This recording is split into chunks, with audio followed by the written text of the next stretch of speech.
Bom, quando a gente entender isso, tá? Olha só que interessante. Quando o preço começou a se movimentar novamente, a taxa de juros começou a cair, o Bitcoin caiu junto com a taxa de juros. Então, não quer dizer que a taxa de juros caindo vai fazer com que automaticamente o BTC vai voltar a subir.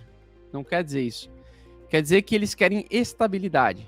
Né? Os investidores de longo prazo, investidores de mercados voláteis, eles querem estabilidade da economia. A instabilidade é o que traz o medo.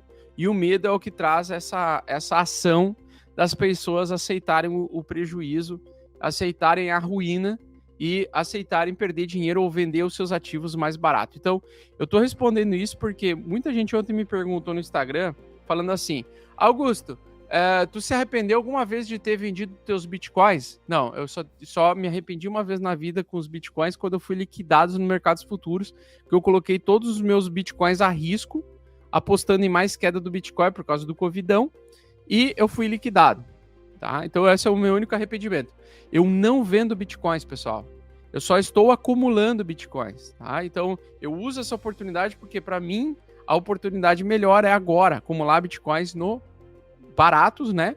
Focando no longo prazo, principalmente em entradas agora em sinais de semanas de baixa, semanas de vamos dizer assim, sobrevenda, tá? Então hoje o mercado está em sobrevenda, ele já está num ponto excelente para ficar se posicionando e comprando BTC. Tá? Significa que não vai cair mais? Não, não significa que não vai cair mais, mas para mim não interessa, por quê? Porque o passado me mostra que provavelmente eu vou estar certo de ter comprado Bitcoin a $20 mil, pois ele tem uma tendência de alta de longo prazo. Tá? Então ele sangra no curto prazo, ele sangra realmente no curto prazo, mas o longo prazo do BTC, ele indica que nós vamos ter mais alta, que nós vamos ter valorização do ativo, pois ele é escasso, ele é desinflacionário e ele anda na direção oposta do dólar. Então, temporariamente o dólar está ganhando valor e é mais quisto pelo BTC do que o BTC? Sim, mas daqui a 2, 3 anos talvez não. E daqui a 2, 3 anos talvez as pessoas vão querer estar na minha pele para comprar Bitcoin abaixo. Tá? Então, quando ele toca no semanal, sobrevendido como nós estamos agora, cara, para mim é compra, né? Para mim é compra. Se tu pega o ciclo, todos os ciclos, isso daqui é sinal de compra. Tá? De longo prazo.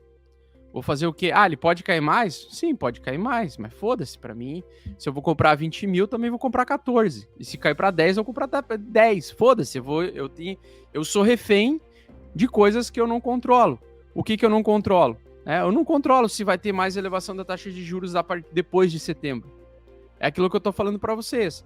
Em setembro, o Federal Reserve vai querer parar de elevar a taxa de juros, ou seja, significa a manutenção da taxa de juros. E, historicamente, o que acontece com o preço dos ativos do Bitcoin quando nós temos a estabilidade da taxa de juros, como aconteceu aqui atrás em 2018, 2019? Um semestre de alta. Então, se eles decidirem ficar um semestre sem elevar a taxa de juros, mesmo mantendo ela a 2 pontos, a 2,5 ou 3 pontos, se manter estabilidade, provavelmente nós vamos ter um movimento semestral de alta, né? E é nesse movimento semestral de alta que eu vou querer estar. Então, basicamente aquilo que eu falei para vocês, eu acho que o fim da queda mesmo, o fim das quedas do bear market vai ser em final de 2023. Mas isso não significa que a gente possa ficar talvez exposto em Bitcoin ou em Ethereum ou alguma shitcoin aleatória durante setembro até talvez janeiro. Talvez um semestre de alta. Então vai depender muito de como vai se comportar e o quanto eles vão conseguir controlar a inflação, tá? Então o que eu quero dizer? No curto prazo o Bitcoin ele vai sofrer na tentativa de controle de inflação, mas no médio e longo prazo a tendência, principalmente no longo prazo em 2024, 2025, a tendência é que o Bitcoin passe a superar os $70 mil por unidade e ele consiga entregar mais valor para quem teve paciência de comprar e segurar, tá? Olha só que interessante. Em 4 de maio, o que aconteceu? Em 4 de maio nós tivemos, aliás, 5 de maio, um dia depois, né? 5 de maio tivemos a barra de engolfo de baixa que trouxe mais queda para o Bitcoin. Pois a promessa é que no mês seguinte eles iriam aumentar a taxa de juros em 0,5 ou 0,75. Então o problema está muito mais durante o movimento da taxa de juros do que na estabilidade da taxa de juros. Ora, o preço subiu quando a taxa de juros estava em 2,5, travado em 2,5, e ele também subiu enquanto o preço estava, a taxa de juros estava estabilizada em determinado período de tempo, né? Por que aconteceu a queda a partir de novembro? Porque lá na época o Jerome Powell ele saía da reunião e avisava, ó, em março nós vamos elevar a taxa de juros. Então o que aconteceu? O mercado começou a querer se antecipar. Então por isso que ele começou a se antecipar ao movimento de março. E aí por isso que o mercado começou a estabilizar em novembro e começou a cair em dezembro. E aí qual é o ativo ou qual é a forma de você antecipar esses movimentos futuros? O preço, pois o mercado ele se antecipa no preço. Então, a gente vai descobrir fundo quando o BTC tiver um engolfo de alta no gráfico diário do BTC na barra diária. O primeiro engolfo de alta do Bitcoin no gráfico diário possivelmente vai ser a primeira produção de fundo. Então, se a gente olhar o gráfico aqui de novo, já chegamos no fundo ou não? Não podemos dizer. Por quê? Porque ainda não formou um fundo. Olha só que interessante. Gráfico ainda caindo. Tá? Não formou fundo.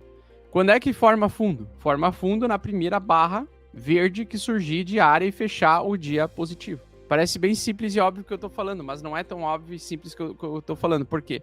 Porque geralmente depois desse primeiro fundo que se forma, o preço ele luta várias vezes para se manter nesse fundo. E aí ele começa a formar um fundo semanal. E aí o fundo semanal começa a trazer o preço aonde? De volta para a média 8 semanal. Então a média 8 semanal ela vem aqui, ela se atualiza, né? Ela vem aqui e aí geralmente quando você vê esse padrão aqui é um padrão de fundo verdadeiro, tá? Então ainda não é um fundo. Ainda não encontramos o fundo, tá? E eu sei que você está procurando para ter resultados rápidos no mercado de criptomoedas e eu tô aqui para te ajudar. Então o que eu te peço é pare de sardinhar agora, pare de comprar game coins e porcarias, shitcoins e venha aprender junto comigo tudo o que você precisa para se tornar um investidor profissional bem-sucedido. Curso Mestres do Bitcoin é o curso mais completo do Brasil. Clique no link abaixo para saber mais e somente nesse mês a gente vai oferecer um cupom de desconto com 55% de desconto. Não fique para trás e garante já a sua vaga porque é limitado. Tamo junto, fofo!